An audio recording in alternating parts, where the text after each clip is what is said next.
Very good morning, 10th class. I hope you students have started your revision, studies, started revising your chapters, making your notes regularly. This is the time to study, children, as only few months are left for your board exams. Okay? So coming back to our chapter, we have started the economics chapter, money and credit. And in last two chapters, we have read about the barter system, which was the earlier ancient time system. An important feature of barter system was double coincidence of wants. And the invention of money, the circulation of money changed this system, and now money has become the medium of exchange. Then the system of banking, how the early man used grains and cattle as medium of exchange, and later coins were invented of various metals. Deposits with bank पढ़ा था, importance of demand deposit पढ़ा, how check solves the problem of transaction of money. Without using cash, we can transfer money from one account to another. ये हमारे last two chapters में हमने पढ़ा. And now today we will start with loan activities of banks. हमने पढ़ा, chapter का नाम ही क्या है? Money and credit. And credit means loan. So we are going to study about the loan activities that are performed by banks. How do they do this, क्या इसकी importance है and all. Okay, so let's begin. Let us take the story of banks further. What do the banks do with the deposits which they accept from the public? Imagine the whole lot of public जिनके पास जो भी extra cash है, they all are depositing that cash with the banks. तो banks के पास जो ये इतना बड़ा amount as a deposit आता है, what do the banks do with that deposit? There is an interesting mechanism at work here. Banks keep only a small proportion of the deposit as cash with themselves. So now, this is the system, children. Banks के पास जो भी deposit आता है, उसका एक small amount ही bank अपने पास as a cash रखता है. Cash तो बहुत सारा आता है, but a amount is fixed that is kept by bank with its For example, banks in India these days hold about, कितना है वो deposit? 15% of the deposit as cash. जो भी total deposit banks के पास आता है, उसका 15% बैंक अपने पास as a cash रखता है. और ये क्यों रखा जाता है? This is kept as provision to pay the depositors who might come to withdraw money from the bank on any given day. हमने डिमांड डिपॉजिट का एक फीचर पढ़ा था ना, whenever people require they can take out the money from the bank. तो ये जो 15% as a cash bank रखता है अपने पास, ये इसलिए है अगर डिपॉजिटर को जरूरत है तो वो कभी भी उस अमाउंट जितना चाहिए वो विड्रॉ कर सकते हैं. तो बैंक उस 15% में से, आप सोचो 15% बहुत कम होता है, लेकिन बैंक के पास जो टोटल डिपॉजिट आता है उसका 15% is of course a very big amount. तो डिपॉजिटर, और कुछ ही डिपॉजिटर है, सब तो जाएंगे नहीं एक साथ निकालने, तो ये 15% से उन डिपॉजिटर्स को मनी देता है बैंक अगर वो विड्रॉ करने आते हैं. Since on any particular day only some of its many depositors come to withdraw cash, the bank is able to manage with this cash. This 15% is enough to give depositors how much money they want to withdraw. और सारे depositors नहीं आएंगे एक साथ, और ना वो अपना सारा मनी withdraw कराएंगे. जो उनकी रिक्वायरमेंट होती है वो बैंक इस 15% कैश में से मैनेज कर लेता है. तो ये तो बात हुई टोटल डिपॉजिट का 15%. ये तो बैंक अपने पास एज अ कैश रखता है. What about the rest? कितना बचा?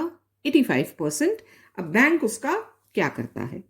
Banks use the major portion of the deposit to extend loans. ज्यादातर ये जो अमाउंट आ रहा है बैंक के पास, ये बैंक कैसे यूज कर रहा है? To give loans. There is a huge demand for loans for various economic activities. We all know that. And everybody prefers to take bank loan to pursue any economic activity. We shall read more about this in the following sections. Banks make use of the deposits to meet the loan requirements of the people. So the money that the bank is getting, वो उसको किस में use कर रहा है? To extend loans to the depositors. In this way, क्या कर रहे हैं bank? Mediate between those who have surplus funds, the depositors, जो अपना extra money बैंक के पास deposit कर रहे हैं, and those who are in need of these funds, the borrowers. Now, because these depositors and borrowers, they don't know each other, तो bank क्या role play कर रहा है? Of a mediator. The depositor has extra cash, वो bank को दे रहे हैं. Bank वही कैश किसको फॉरवर्ड कर रहा है? The borrowers. तो bank is playing a very important role of a mediator. Banks charge a higher rate of interest on loans then what they offer on deposit. See, दोनों जगह interest भी है. When we are depositing our money in the bank, हमने कल समझा था, bank give us a certain amount of interest. When we take loan from the bank, bank charges interest from us. दोनों जगह इंटरेस्ट है. लेकिन जो हम डिपॉजिट कर रहे हैं उस पर इंटरेस्ट कम है, और जो हम बैंक से लोन ले रहे हैं उस पर हमें ज्यादा इंटरेस्ट पे करना पड़ रहा है.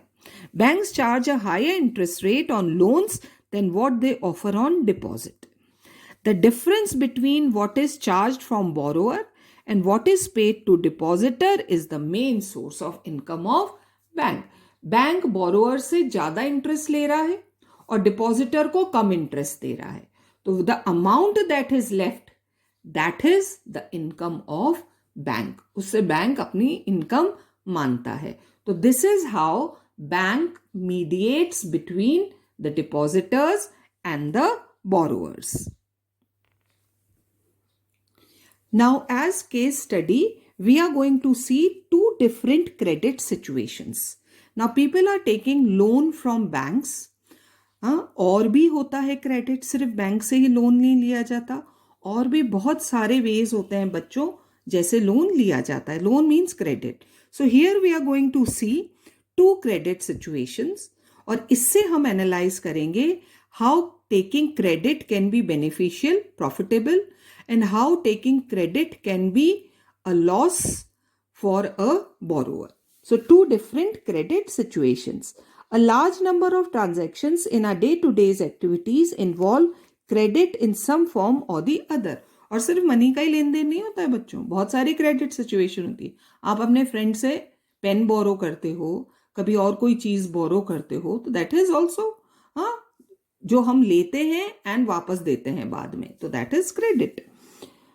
Credit refers to an agreement in which the lender supplies the borrower with money, goods or services in return for the promise of future payment. आप किसी से कोई चीज बोरो करते हो, उस समय ले लेते हो, and you promise, you agree to pay for the thing later.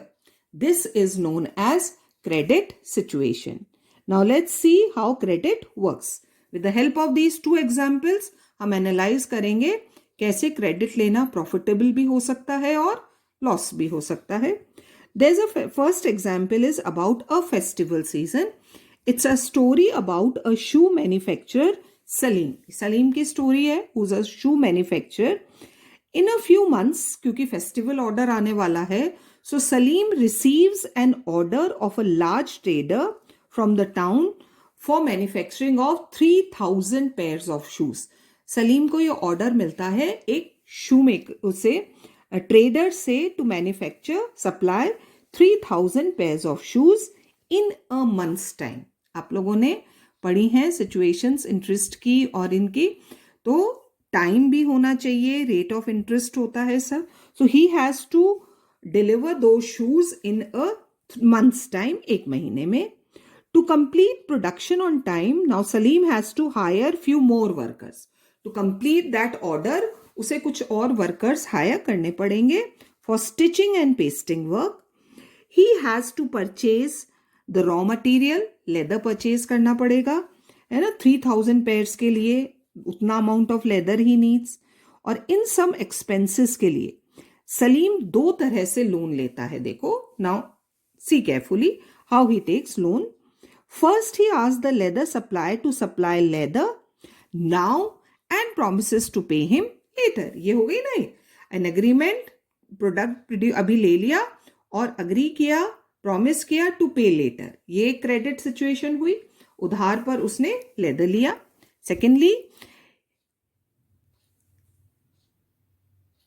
he obtains loan to in cash from a large trader as advance payment of 1000 pairs of shoes. और जिस ट्रेडर ने उसे ऑर्डर दिया था उससे 1000 pairs of shoes का advance payment लिया. So now, है ना, और प्रॉमिस किया that in a month's time I am going to deliver 3000 pairs of shoes. तो दो तरह से लोन ऑब्टेन किया. लेदर लिया शूज के लिए with a promise to pay later, तो ये क्रेडिट हो गया. और ट्रेडर से 1000 pairs of shoes का एडवांस पेमेंट ले दिया और promise to deliver the whole order by the end of the month. Now he has money, he has raw material, and with that money he can hire labor. और भी जो उसकी requirements हैं for making shoes, वो सब वो पूरा करेगा. At the end of the month, Salim is able to deliver the order, make a good profit and repay the money that he had borrowed. और वो जो फिर 2000 pairs का उसे पेमेंट मिलता है बाद में, उससे he can pay to the leather merchant, उसको पैसे दे दिए, and earns a good profit. So here taking credit has proved beneficial for Salim. In this case, Salim obtains credit to meet the working capital needs of production. है ना, working capital के लिए उसको चाहिए था leather और money, दोनों मिल गया. The credit helps him to meet the ongoing expenses. वो जो money उसने trader से लिया था as a advance, है ना, वो सब उसने कर लिया, सारे खर्चे हो गए, and complete production on time and thereby increase his earnings. So here credit plays a vital and positive role. So here Salim earns profit by taking credit. ये एक situation हुई. Now we will study about another situation of Swapna. Swapna's problem. अब देखते हैं यहाँ कैसे नुकसान हो रहा है by taking credit. Swapna, a small farmer, grows groundnut in her 3 acres of land. A small farmer has 3 acres of land and she grows groundnut there. She takes a loan from the moneylender to meet the expenses. You know, farmers need to take loan. We all know that before every cropping season, generally farmers take loan. तो Swapna ने भी लिया from the moneylender, you know, for expenses of cultivation, buying of seeds and manure, fertilizer, water, whatever she wants to get for producing groundnut, hoping that her harvest would help repay the loan. Midway through the season, when the crop was still growing, the crop is hit by pest and the crop fails. है ना, उसकी फसल को कीड़ा लग जाता है और पूरा crop खराब हो जाता है. Though Swapna sprays her crop with expensive pesticides, it makes little difference. When the crop is hit by pest, it's very difficult to revive it. Pesticide भी spray किया, but of no use. She is unable to repay the moneylender and the debt grows over the year into a large amount. Because आगे हम credit situations पढ़ेंगे, वहाँ देखेंगे बच्चों how the farmers had to pay a large amount of interest to these moneylenders. So that debt grows. At the end of the season, she is unable to pay. 3-4 महीने में crop बेचकर वो repay कर देती. But now she is unable to pay and that debt increases. और उस पर interest भी बढ़ जाता है and becomes a large amount. Next year, Swapna takes a fresh loan again for cultivation. This time it's a normal crop. उसने normal crop होता है groundnut का, bumper crop नहीं है, normal crop है.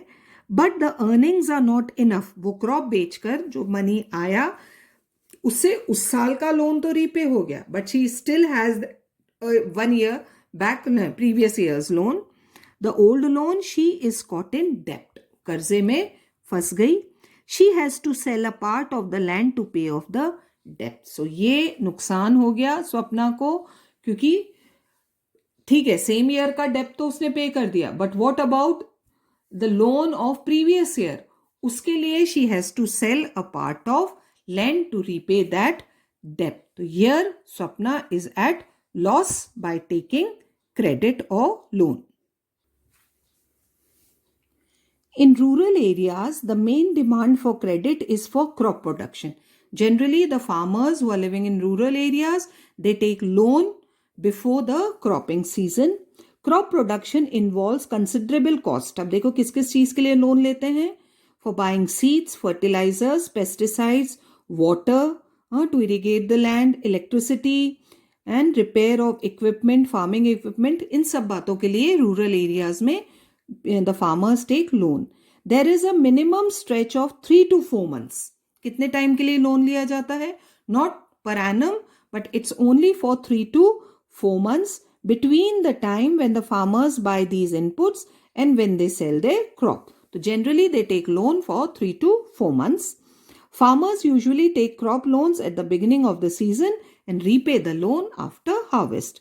Repayment of the loan is crucially dependent on the income from farming. That's very important. Repayment तभी हो पाएगा if they have income from the farming, अगर उनका crop अच्छा होता है. Same happened here also in Swapna's case. The failure of the crop made loan repayment impossible. वो जो first year का loan था, she was unable to pay because her crops failed. She had to sell part of the land to repay the loan. और उसको अपना वो जो 3 acres of land था उसमें से थोड़ा सा land उसे sell off करना पड़ा. Credit instead of helping Swapna improve her earnings left her worse off. So taking credit was at loss for Swapna because she has to sell her land. पहले से भी condition खराब हो गई. This is an example of what is commonly called debt trap. Very common in rural areas, children. Debt trap. एक कर्जा पे करने के लिए दूसरा लोन लेते हैं, फिर उसको पे करने के लिए दूसरा लोन लेते हैं. And in this way, most of our farmers are kept in a debt trap. Credit in this case pushes the borrower into a situation from which recovery is very painful. देखो यहाँ तो स्वप्ना के पास land था, so she sold a portion of land और वो उस debt trap से बाहर आ गई. But most of the farmers, they are caught in this trap. So here we have read about 2 credit situation, और दोनों का हमने difference भी देखा. In one situation, credit helps to increase earnings. Salim की situation में he was at profit and therefore the person is better off than before. In another situation, because of the crop failure, credit pushes the person into a debt trap. तो देखो taking credit can be profitable and taking it person can be at loss. To repay her loan, she has to sell a portion of her land. She is clearly much worse off than before. तो दोनों तरह से role play करता है credit. Whether credit would be useful or not, therefore depends on the risk in the situation. है ना, किस पर डिपेंड करता है कि कितना रिस्क है in the situation and whether there is some support in case of loss. Swapna के पास सपोर्ट था. She had land of her own. So she sold a portion of land और उस डेप्ट से बाहर आ गई. But sometime it happens that farmers are caught in debt trap. So these are the 2 situations जिसके हिसाब से हम देखते हैं कि कैसे farmers debt trap में फंस जाते हैं या कैसे बाहर आए. ये हमने देखा. तो 2 क्रेडिट सिचुएशन पढ़ी बच्चों हमने. एक में the person was at profit, he earned a profit. तो क्रेडिट प्रॉफिट अर्न करने में भी हेल्प करता है और कई बार क्रेडिट की वजह से बोरोअर की सिचुएशन खराब हो जाती है. So this is the functioning of bank and credit that we have studied. Next terms of credit will start tomorrow. Till then, keep reading.